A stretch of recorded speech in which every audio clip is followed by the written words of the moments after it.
Good morning everyone. आज हम देखेंगे DElEd first year F2 subject code है। सब्जेक्ट नेम है चाइल्डहुड एंड चाइल्ड डेवलपमेंट, यानी कि बचपन और बाल विकास। इसके अंतर्गत फर्स्ट यूनिट को आज हम समझेंगे। फर्स्ट यूनिट है बचपन और बाल विकास की समझ। ये हमारा फर्स्ट यूनिट का टाइटल है। इसके अंतर्गत बहुत सारे कंटेंट हैं, जिसमें से हम आज सबसे पहला टॉपिक ले रहे हैं बच्चे तथा बचपन की समझ। इसके अंदर हम पढ़ेंगे बच्चे के बारे में कि बच्चे क्या हैं, बच्चे क्या होते हैं, बच्चे कैसे होते हैं, उनकी अवधारणाओं के बारे में, उनके कॉन्सेप्ट के बारे में। कई बार एग्ज़ाम्स में आता है कि बच्चों की अवधारणाओं को स्पष्ट करें, बच्चों की विशेषताओं को बतलाएं, बचपन क्या होता है। ऐसे इस प्रकार के क्वेश्चंस आते हैं हमारे एग्ज़ाम्स में। तो आज हम उसी के बारे में डिस्कस करेंगे, समझेंगे बचपन की अवधारणा के बारे में कि बचपन होता क्या है। बच्चे एक जैविक शब्द ना होकर अविशिष्ट शब्द है, जिसमें मानव विकास के उम्र की विभिन्न चरणों के लिए प्रयुक्त होता है। बच्चा, यहाँ बच्चा से हम समझते हैं छोटे बच्चे। बचपन से कई बार अर्थ निकाला जाता है बाल्यावस्था, परंतु 16वीं 17वीं शताब्दी के पहले विकासात्मक चरण नहीं थे, परंतु अब हैं। इसीलिए बचपन को 16वीं 17वीं शताब्दी में जन्म से लेके किशोरावस्था तक माना जाता था। उस टाइम विकासात्मक चरण ना होने के कारण बचपन के अंतर्गत सारी उम्र आ जाती थी। विकासात्मक रूप से यह बचपन और वयस्कता के बीच की अवधि को दर्शाता है। बचपन से लेके किशोरावस्था के बीच का जो टाइम होता है, उसकी अवधि को बताता है। सामान्य शब्दों में बचपन को जन्म से आरंभ हुआ माना जाता है। अवधारणाओं के रूप में कुछ लोग बचपन को खेल और मासूमियत से जोड़कर भी देखते हैं, जो किशोरावस्था में जाकर समाप्त हो जाता है। जब तक बच्चे किशोरावस्था तक नहीं पहुंचते हैं, जब तक उस उम्र में नहीं रहते हैं, तब तक वे खेलते हैं। जैसे ही वो किशोरावस्था तक पहुंचते हैं, उनकी खेल की और मासूमियत की जो उम्र सीमा होती है वो समाप्त हो जाती है। इसीलिए बचपन को जन्म से किशोरावस्था तक माना जाता है। इसे जन्म से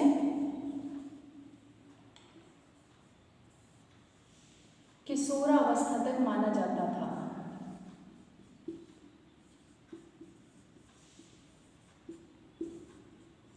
कुछ लोगों ने इसके बारे में विभिन्न अपनी धारणाओं को प्रकट किया है। जैसे कि एक इतिहासकार थे फिलिप एरिस। ये बहुत बड़े इतिहासकार थे। इन्होंने बचपन के बारे में कहा है कि जो बचपन होता है एक प्राकृतिक धारणा ना होकर समाज की रचना है। ये कहते हैं कि ये प्राकृतिक धारणा नहीं है, ये क्या है, समाज की रचना है।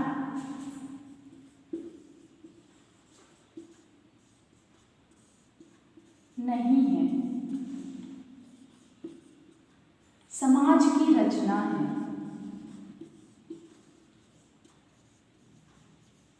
इन्होंने एक पुस्तक लिखी थी, उस पुस्तक का नाम था सेंचुरी ऑफ चाइल्डहुड। इनकी जो पुस्तक थी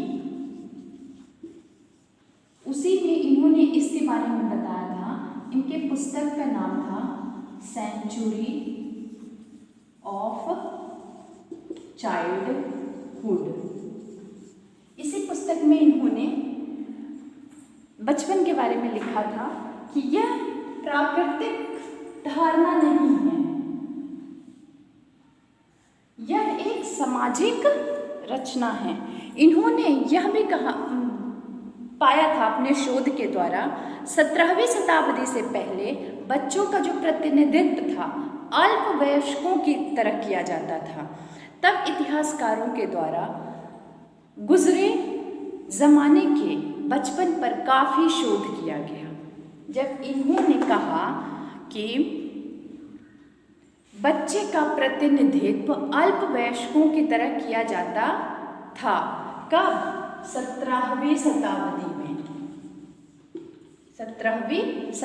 में। तब बहुत सारे इतिहासकारों ने इसके बारे में, यानी कि बचपन के बारे में तरह तरह की शोध और खोज करना प्रारंभ कर दिया। एक और इतिहासकार थे किंडरकल्चर। ये भी बहुत बड़े इतिहासकार थे। इन्होंने कहा था कि बचपन एक हमेशा बदलती सामाजिक और ऐतिहासिक शिल्प कृति है, न कि केवल एक जीवन की इकाई है। क्योंकि कई मनोवैज्ञानिकों ने यह तर्क दिया कि बचपन बढ़ने, वयस्क बनने का एक प्राकृतिक चरण है। बहुत सारे मनोवैज्ञानिक थे जिन्होंने कहा था कि बचपन जो है बढ़ना, वयस्क होना, वयस्क बनना का एक प्राकृतिक चरण है। जो जन्म लिया है वो बढ़ेगा, किशोरावस्था तक जाएगा, वयस्क होगा, क्योंकि ये प्राकृतिक है। पर इन्होंने कहा, किंडरकल्चर जो है कहते हैं कि बचपन हमेशा बदलते सामाजिक और ऐतिहासिक शिल्प कृति है। ये समाज के अनुसार और ऐतिहासिक परिप्रेक्ष्यों के अनुसार चेंज होता रहता है। बचपन, इनके अनुसार बचपन सामाजिक और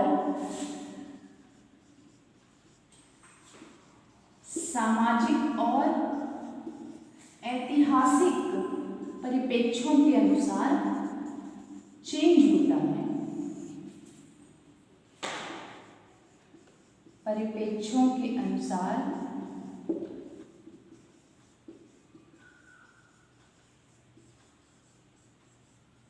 बदल जाता है।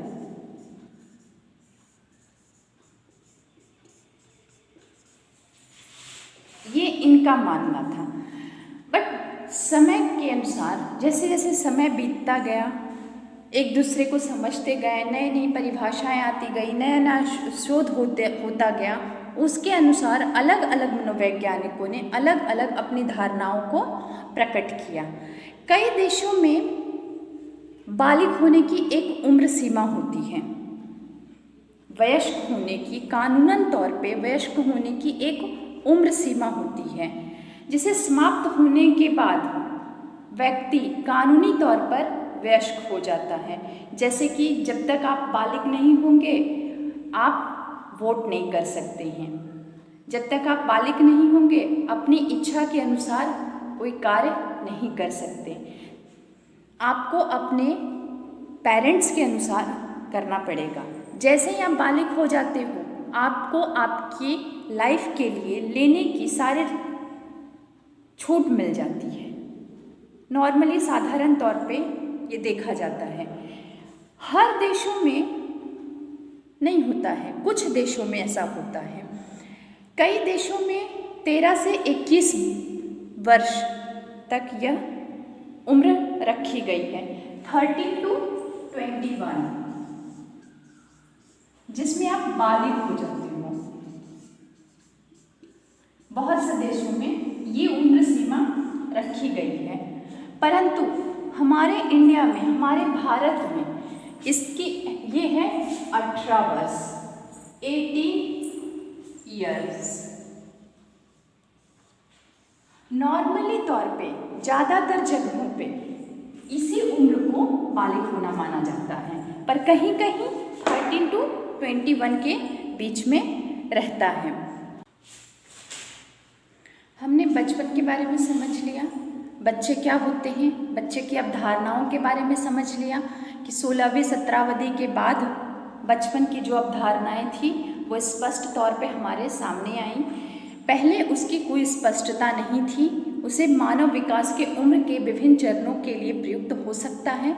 जो बचपन है वो ना सिर्फ बाल्यावस्था के लिए है बल्कि मानव की विभिन्न चरणों के लिए भी प्रयुक्त हो सकता है, जैसे कि जन्म से किशोरावस्था तक। लेकिन जब हम मानव की विभिन्न चरणों को बांटते हैं, उनके विकासात्मक चरण को देखते हैं, तो हमारे अंतर्गत हम देखते हैं कि मानव की जो विकासात्मक चरण है वो शैशवावस्था, बाल्यावस्था, बाल्यावस्था के भी दो भाग होते हैं, प्रारंभिक बाल्यावस्था, पूर्व बाल्यावस्था, उत्तर बाल्यावस्था, फिर किशोरावस्था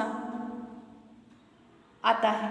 तो उसी तरह यहाँ पे 4 चरण हम देख लिए, परंतु बचपन के अंतर्गत ये चारों चरण समाविष्ट हो जाते हैं। अब हम आगे देखते हैं, इसी टॉपिक का दूसरा पार्ट है बच्चे तथा बचपन की सामाजिक अवधारणाएं। बच्चा जीवन का सर्वाधिक महत्वपूर्ण अंग होता है। जो बच्चा है वो जीवन के सर्वाधिक महत्वपूर्ण अंग है। ऐसा क्यों? क्योंकि अधिकांश मनोवैज्ञानिकों की धारणा है कि व्यक्तिगत और सामाजिक अनुकूलन के लिए जीवन के कुछ प्रथम वर्ष सबसे अधिक महत्वपूर्ण होते हैं। यानी कि शैशवावस्था जो होता है सबसे ज़्यादा महत्वपूर्ण होता है। उसका रीज़न है कि शैशवावस्था में ही जितने भी ढांचे रहते हैं वो पड़ जाते हैं, जो भी बनना होता है वो बन जाते हैं। ये जो बाल्यावस्था होती है इसके अंतर्गत हम बच्चों के व्यवहार में, उनके स्वभाव में बदलाव ला सकते हैं, उनके अंदर अतिरिक्त विकास कर सकते हैं। परंतु जैसे ही बच्चा बाल्यावस्था क्रॉस करता है, किशोरावस्था में प्रवेश करता है, अगर आप उसमें चेंजिंग करना चाहेंगे तो आप नहीं कर सकते। इसीलिए बहुत सारे शिक्षाविदों ने भी बाल्यावस्था की शिक्षा पर अधिक बल दिया है, क्योंकि इस अवस्था में ही जो दिया जाता है, जैसा दिया जाता है बच्चा वैसा ही बनता है, वैसे ही उसका व्यवहार, उसका स्वभाव निखर कर प्रकट होता है। तो बच्चा जो है वो समाज की भी एक बहुत बड़ी धारणा है। बच्चा एक सामाजिक इकाई होता है। हर सामाजिक परिप्रेक्ष्य में बच्चे को तथा उसके बचपन को अलग अलग नज़रिए से देखा जाता है। जैसा सामाजिक परिप्रेक्ष्य होता है वैसे बच्चे को और उसके बचपन को देखा जाता है अलग अलग नज़रिए से। जाति, धर्म, परंपराएं आदि जो भी हैं उसके अंतर्गत बच्चे तथा बचपन की समझ अलग अलग हो जाती है। जाति के अनुसार, धर्म के अनुसार, परंपराओं के अनुसार अगर हम देखते हैं तो बच्चे की जो अवधारणा होती है चेंज होती है।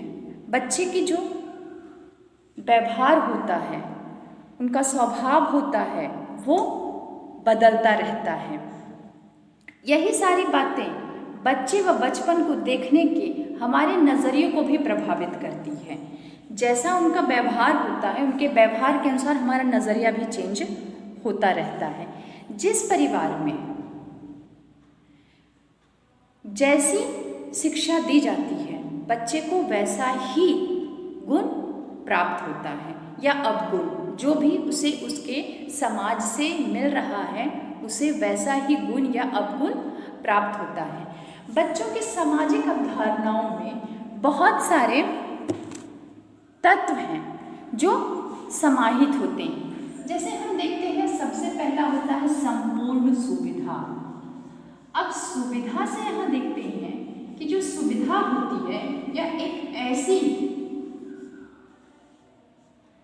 चीज है, यह शब्द है, सुविधा शब्द एक ऐसा है कि जिसे मिल जाए वह निश्चिंत हो जाता है।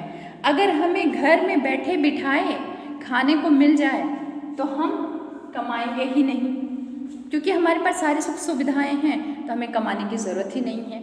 उसी तरह बच्चे की अवधारणाओं में भी संपूर्ण सुविधा जो है बहुत महत्वपूर्ण भूमिका का निर्वाह करता है। बचपन में देखते हैं कि जिस बच्चे का जन्म संपूर्ण सुविधा वाले घर में होता है, जहाँ सारी सुख सुविधाएं हैं, किसी चीज़ की कमी नहीं है, उस सुख सुविधा में बच्चे का जो लालन पालन होता है पूरी तरह से प्यार और सुरक्षा के कवच में होता है। उसे बहुत अच्छा माहौल मिलता है।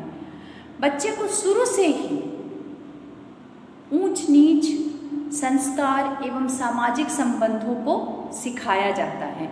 बच्चों को बताया जाता है जिस परिवार से बिलोंग कर रहा है उसके स्टेटस के अनुसार कि हमें किसके साथ बैठना है, किसके साथ खाना है, किसके साथ उठना है इत्यादि जितनी भी चीज़ें हैं वो बच्चे के अंतर्गत शुरू से डालनी शुरू कर देते हैं।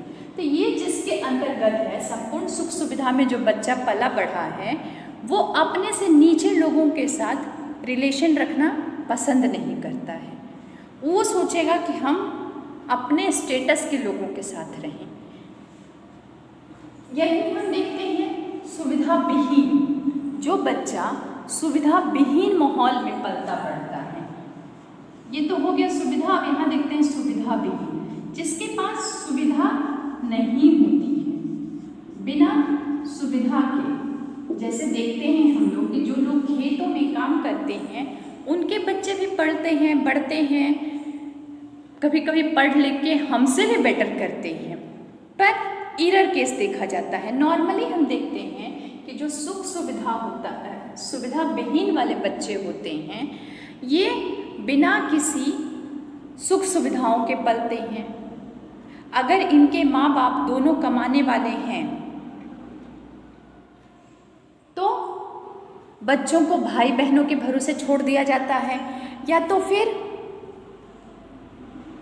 पड़ोस के यहाँ रखवा दिया जाता है। अब जो जिनके माँ बाप खेत में काम करते हैं उन्हें हम देखते हैं कि बच्चों को अपने साथ खेतों में लेके जाते हैं और वहीं पे उसे रखते हैं, उसका लालन पालन करते हैं, खुद भी काम करते हैं, बच्चों को भी संभालते हैं, और तो और धीरे धीरे बच्चे को भी उसी काम में इन्वॉल्व कर देते हैं, उसी में उसको भी लगा दिया जाता है।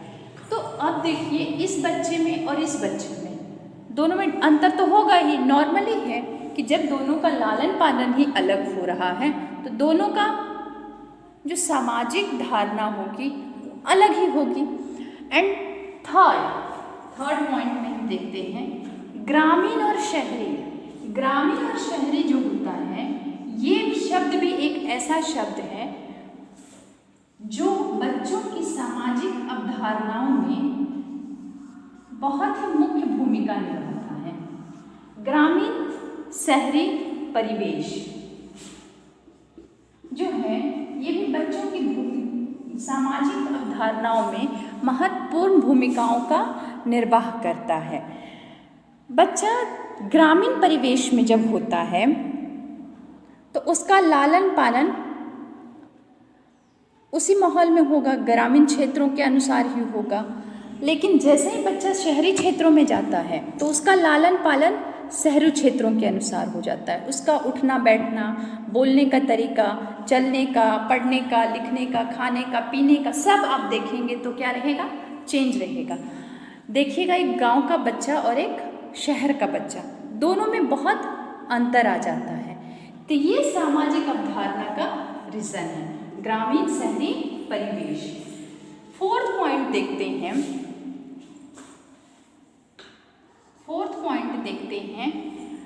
लिंग, जेंडर जिसे हम कहते हैं, लिंग। नॉर्मली तौर पे तो लिंग में हर जगह भेदभाव किया जाता है। हमारे भारत में लिंग के अनुसार बच्चों की परवरिश पर बहुत गहरा प्रभाव होता है।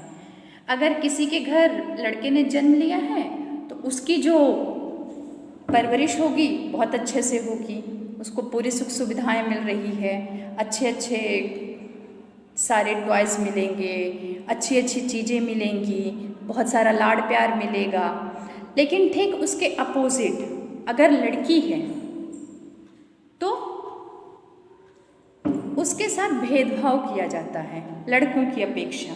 जितना सुख सुविधा लड़कों को मिलता है उतनी सुख सुविधा लड़कियों को नहीं मिलती है। उसका रीज़न है कि यहाँ पे सबकी मेंटेलिटी जो होती है वो लिंग पे डिपेंडेड है। सोचते हैं कि लड़का है, इसे पाल पोस कर बड़ा करेंगे तो ये बेहतर शिक्षा ग्रहण करेगा, अधिक कमाई करेगा, परंतु ठीक इसके अपोजिट वो लोग सोचते हैं कि तो लड़की है, उसको क्या है, आगे चलकर खाना ही तो बनाना है।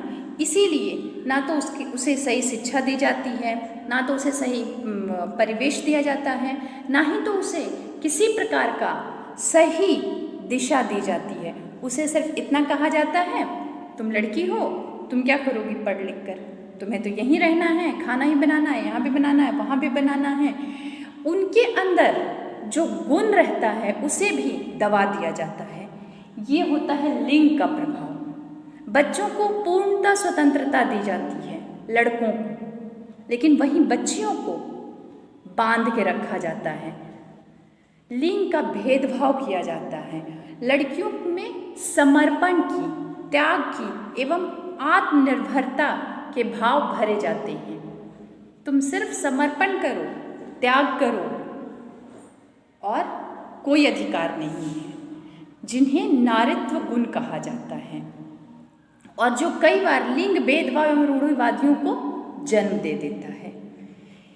ये हो गया लिंग। एंड 5वां पॉइंट है हमारा पश्चिमी देशों का बचपन। जो पश्चिमी देश के बचपन थे, यहाँ के बचपन को आयु से जोड़कर देखा जाता था। यहाँ के बचपन को आयु से जोड़ा जाता था। यहाँ के लोग कहते थे कि जहाँ 5 से 11 वर्ष का कालखंड बचपन का होता है, यहाँ सिर्फ 5 से 11 वर्ष का जो भी उम्र होता है वही बचपन का होता है। परंतु हमारे भारत में कितना है? 14 वर्ष है।